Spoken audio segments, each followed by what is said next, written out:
ನಮಸ್ತೆ ಎಲ್ಲರಿಗೂ. Welcome back to my channel. ನಾನು ನಿಮ್ಮ ಲಾವಣ್ಯ. ಎಲ್ಲರೂ ಹೇಗಿದ್ದೀರಾ? ಎಲ್ಲರೂ ಚೆನ್ನಾಗಿದ್ದೀರಾ ಅಂತ ಅಂದ್ಕೊಂಡಿದ್ದೀನಿ. ಎಲ್ಲರೂ ಚೆನ್ನಾಗಿರಬೇಕು ಅಂತ ಕೂಡ ಅಂದ್ಕೋತೀನಿ. ಸೊ ನಾವಿವತ್ತು ಹೊರಟಿರೋದು ಧರ್ಮಸ್ಥಳದಲ್ಲಿ ನಮ್ಮ ಬ್ರದರ್ದೊಂದು ಮದುವೆ ಇದೆ. ಹಾಗೆ ಧರ್ಮಸ್ಥಳದಕ್ಕೆ ಏನಕ್ಕೆ ಹೋಗ್ತಾರೆ, ಈಶ್ವರನೊಂದು ದರ್ಶನಕ್ಕೆ ಹೋಗ್ತಾರೆ. ಸೊ ಎರಡೂ ಆದಂಗಾಗತ್ತೆ ಅಂತ ಹೇಳಿ ರೆಡಿ ಆಗ್ತಾ ಇದ್ದೀವಿ. ನಾವು ಬೆಳಗ್ಗೆನೇ ಹೊರಡಬೇಕಿತ್ತು, ಆದರೆ ಆಗಲಿಲ್ಲ. ರಂಜಿತ್ ಎಲ್ಲೋ ಹೊರಗಡೆ ಹೋಗಿದ್ರು.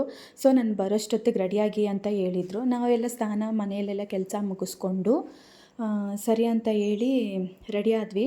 ರಂಜಿತ್ ಬಂದರು. ರಂಜಿತ್ ಬರೋಷ್ಟೊತ್ತಿಗೆ 1 ಗಂಟೆ ಆಗಿತ್ತು. ಅದೆಲ್ಲ ಮುಗಿಸ್ಕೊಂಡು ಹೊರಟ್ಬಿಟ್ಟು ಹಾಗೆ ರಂಜಿತ್ ಬಟ್ಟೆ ತೊಗೋಬೇಕಾಗಿತ್ತು. ಬಟ್ಟೆ ತೊಗೊಂಡು ಹೊರಡೋದು 3 ಗಂಟೆ ಆಗಿತ್ತು. ಸರಿ ಅಂತ ಬರ್ತಾ ಊಟ ಯಾರೂ ಮಾಡಿರಲಿಲ್ಲ. ಹೋಗಿದ್ದು ನಾನು, ರಂಜಿತ್ ಮತ್ತು ನನ್ನ ಮಗಳು, ನನ್ನ ತಮ್ಮ, ಇನ್ನೊಂದು ಮೈದ್ನ, ಇಷ್ಟು ಜನ ಒಂದು ಕಾರಲ್ಲಿ ಹೋಗಿದ್ದು. ಅಲ್ಲಿ ಸರಿ ಇಲ್ಲಿ ಹಳ್ಳಿ ಮನೆ ಅಂತ ಇತ್ತು. ಊಟ ಮಾಡಬೇಕಲ್ಲ ಅಂತ ಹೇಳಿ ಹೊರಟ್ವಿ. ಅಲ್ಲಿ ದೇವಸ್ಥಾನಕ್ಕೆ ಹೋಗ್ತಾ ಇರೋದ್ರಿಂದ ನಾವು ನಾನ್ ವೆಜ್ ಎಲ್ಲ ಏನು ತೊಗೊಂಡಿಲ್ಲ, ವೆಜ್ಜೇ ತೊಗೊಂಡಿದ್ದು. ಫ್ರೈಡ್ ರೈಸು ನೋಡ್ತಾ ಇದ್ದೀರ ವೀಡಿಯೋನೆಲ್ಲ. ಫ್ರೈಡ್ ರೈಸ್ನ ನೀವು ಇಷ್ಟಕ್ಕೆ ಎಷ್ಟು ಬಿಲ್ ಆಗಿರ್ಬೋದು ನೀವು ಒಂದು ಅಂದಾಜು ಮಾಡಿ. ನಾನು ನಿಜ ಎಕ್ಸ್ಪೆಕ್ಟೇ ಮಾಡಿರಲಿಲ್ಲ. ನನ್ನ ಲೈಫಲ್ಲಿ ಮುಂದಕ್ಕೂ ಆ ಥರ ಎಕ್ಸ್ಪೀರಿಯೆನ್ಸ್ ಆಗುತ್ತೆ ಅಂತ ನನಗೆ ಗೊತ್ತಿಲ್ಲ. ಆ ಥರ ಒಳ್ಳೆ ಎಕ್ಸ್ಪೀರಿಯೆನ್ಸ್ ಆಯಿತು. ನಾವು ತೊಗೊಂಡಿದ್ದು 4 ಬೌಲ್ ವೆಜ್ ರೈಸು, ಸರಿನಾ? ಇದಕ್ಕೆ ಎಷ್ಟು ಬಿಲ್ ಆಗಿರ್ಬೋದು? 800 ಚೇಂಜ್ ಆಯಿತು. ಅದು ಜಾಸ್ತಿನೇ ಆಯಿತು ಆ್ಯಕ್ಚುಲಿ ನಮಗೆ. ಸರಿ ಅಂತ ಹೇಳಿ ಅಲ್ಲಿ ಮುಗಿಸ್ಕೊಂಡು ರೂಮಿಗೆ ಬಂದ್ವಿ. ರೂಮಿಗೆ ಬರೋಷ್ಟೊತ್ತಿಗೆ ಫುಲ್ ಸುಸ್ತಾಗಿತ್ತು. ಸರಿ ಸುಸ್ತಾಗಿತ್ತಲ್ಲ ಅಂತ ಹೇಳಿ ಮಲಗಿ ರೆಸ್ಟ್ ಮಾಡಿ ಬೆಳಗ್ಗೆ ಬೇಗನೆ ಎದ್ದು, ಮುಹೂರ್ತ ಒಂದು 6 ಗಂಟೆ 6:30 ಇದ್ದಿದ್ದಕ್ಕೆ ಬೆಳಗ್ಗೆ ಬೇಗನೆ ಎದ್ದು ನಾವು ಸ್ನಾನಗಳೆಲ್ಲ ಮುಗಿಸ್ಕೊಂಡು ಮದುವೆಗೆ ಹೋಗಿ ದರ್ಶನಕ್ಕೆ ಹೋಗೋದಾ ಇಲ್ಲ ದರ್ಶನಕ್ಕೆ ಹೋಗಿ ಮದುವೆಗೆ ಹೋಗೋದಾ ಅಂತ ಯೋಚನೆ ಮಾಡ್ತಾಯಿದ್ವಿ. ಆದರೆ ನಾನು ಹೇಳಿದೆ ದರ್ಶನಕ್ಕೆ ಹೋಗ್ಬಿಡೋಣ, ಆಮೇಲೆ ಮದುವೆಗೆ ಹೋಗೋಣ ಅಂತ ಹೇಳಿ. ಯಾಕಂದರೆ ಬೆಳಗ್ಗೆ ಜನ ಜಾಸ್ತಿ ಇರಲ್ಲ ಅಂತ ಹೇಳಿ ಫಸ್ಟು ನಾವು ದರ್ಶನಕ್ಕೆ ಹೋದ್ವಿ. ದರ್ಶನಕ್ಕೆ ಹೋದರೆ ನಾವು ಲಾಸ್ಟ್ ಟೈಮ್ ಹೋಗಿದ್ದಕ್ಕೆ ಮತ್ತು ಈ ಟೈಮ್ ಹೋಗಿದ್ದಕ್ಕೆ ತುಂಬ ಡಿಫ್ರೆನ್ಸ್ ಇತ್ತು. ಯಾಕಂದರೆ ನಾವು ಲಾಸ್ಟ್ ಟೈಮ್ ಹೋದಾಗ ಅದೊಂದು ಈ ಕಡೆ ಈಗ ನೀವು ರೀಸೆಂಟಾಗಿ ಹೋದವ್ರಿಗೆ ಗೊತ್ತಿರುತ್ತೆ, ಈ ತಿರುಪತಿನಲ್ಲಿ ಕೂಡಾಕ್ತಾರಂತೆ, ಆ ಥರ ಕೂಡಾಕೋ ಥರ ಒಂದು ಭವನ ಕಟ್ಟಿದ್ದಾರೆ. ಅದನ್ನೆಲ್ಲ ನೋಡಿಕೊಂಡು ನಮ್ಮ ಪುಣ್ಯಕ್ಕೆ ನಾವು ಹೋದಾಗ ಕ್ರೌಡ್ ಇರಲಿಲ್ಲ, ಜನ ಜಾಸ್ತಿ ಇರಲಿಲ್ಲ. ಜನ ಇದ್ದರು, ಆದರೆ ನಾವು ಅಂದ್ಕೊಂಡು ಭಯಪಡೋಷ್ಟು ಜನ ಇರಲಿಲ್ಲ. ಆರಾಮಾಗಿ ದರ್ಶನ ಆಯಿತು. ನಾವು ಸ್ಪೆಷಲ್ ಟಿಕೆಟ್ ತೊಗೊಂಡ್ವಿ. ಈ ಜನ ಜಾಸ್ತಿ ಇರ್ತಾರೋ ಏನು, ಮದುವೆಗೆ ಬೇರೆ ಹೋಗ್ಬೇಕಿತ್ತಲ್ವ, ಸೊ ಲೇಟಾಗಿಬಿಡುತ್ತೆ ಅಂತ ಹೇಳಿ ಏನು ಮಾಡಿದ್ವಿ, ಸ್ಪೆಷಲ್ ಟಿಕೆಟ್ ತೊಗೊಂಡು ಹೋದ್ವಿ.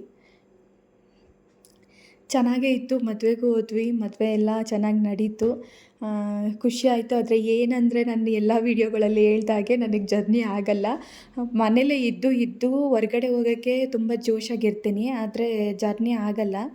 ಅದು ಆ ಟೈಮ್ಗೆ ಆ ಜರ್ನಿ ಆಗಲ್ಲ ಅನ್ನೋ ಟೈಮ್ಗೆ ಹೋಗ್ಬಾರ್ದು, ಎಲ್ಲೂ ಹೋಗ್ಬಾರ್ದು, ಮನೇಲಿರೋದೇ ಬೆಟರ್ ಅಂತ ಅನಿಸುತ್ತೆ.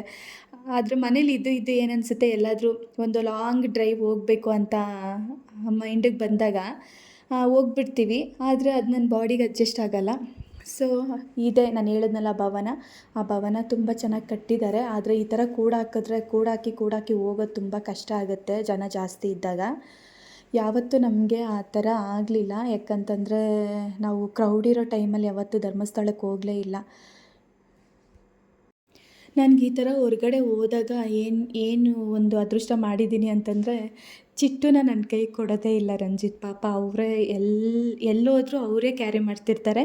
ಮತ್ತು ಊಟ ಮಾಡಿಸೋದಿರ್ಬೋದು, ಅವರೇ ಊಟ ಮಾಡಿಸ್ತಾರೆ. ಅದೊಂದು ಖುಷಿ ಪಡ್ಬೇಕು ನಾನು. ಸೊ ಇದು ನಮ್ಮ ಮದುವೆಯ ಏರಿಯಾ. ಅಲ್ಲಿ ಏನು ಶಿವಪಾರ್ವತಿ ಅದೇನೇನೋ ಹೆಸ್ರುಗಳು, ಮಂಟಪಗಳಿಗೆ ಹೆಸ್ರುಗಳಿಟ್ಟಿರ್ತಾರೆ.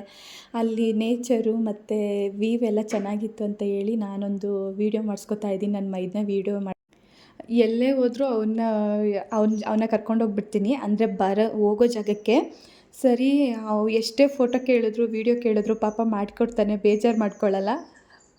ನನ್ನ ಮುಂದೆ ತೋರಿಸಲ್ಲ, ಮನಸ್ಸಲ್ಲಿ ಬೇಜಾರು ಮಾಡ್ಕೊತಾನೋ ಏನೋ ನನಗೆ ಗೊತ್ತಿಲ್ಲ.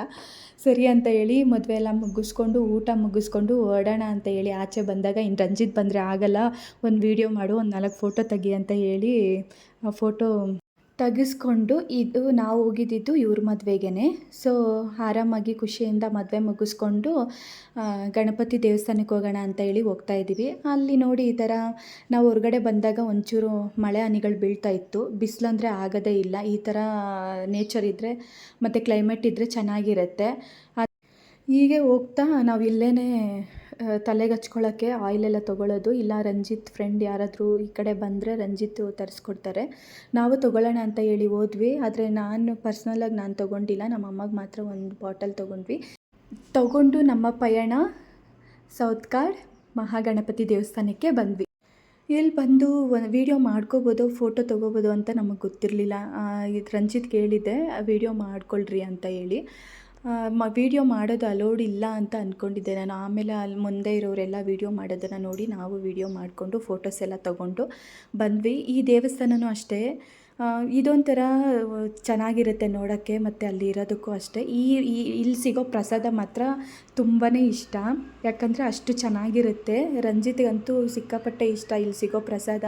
ಅಲ್ಲಿ ಎಲ್ಲೋ ಮಾಡ್ತಾ ಇರ್ತಾರೆ, ಆದರೆ ಎಲ್ಲಿ ತನಕ ಅದ್ರ ಸುವಾಸನೆ ಬರ್ತಾ ಇರುತ್ತೆ ಅಂದರೆ ಅಷ್ಟೊಂದು ಚೆನ್ನಾಗಿರುತ್ತೆ. ಸೊ ಅಲ್ಲೆಲ್ಲ ಹೋಗಿ ನಮಸ್ಕಾರ ಹಾಕ್ಕೊಂಡು ಈ ಕಡೆ ಬಂದು ಈ ದೇವಸ್ಥಾನದಲ್ಲಿ ರಂಜಿತ್ ಚೆನ್ನಾಗಿ ಫೋಟೋಸ್ ತೊಗೊಂಡ್ರು.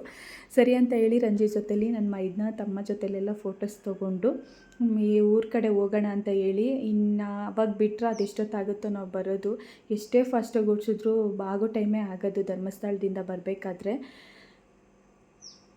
ಸೊ ಎಲ್ಲರ ಜೊತೆಲೂ ಫೋಟೋಸ್ ತೊಗೊಂಡು ಮನೆ ಕಡೆ ಬಂದ್ವಿ. ಸೊ ಇದು ನನ್ನ ಇವತ್ತಿನ ವೀಡಿಯೋ. ಎಲ್ಲರಿಗೂ ಇಷ್ಟ ಆಗಿದೆ ಅನ್ಕೋತೀನಿ. ತುಂಬ ಧನ್ಯವಾದಗಳು.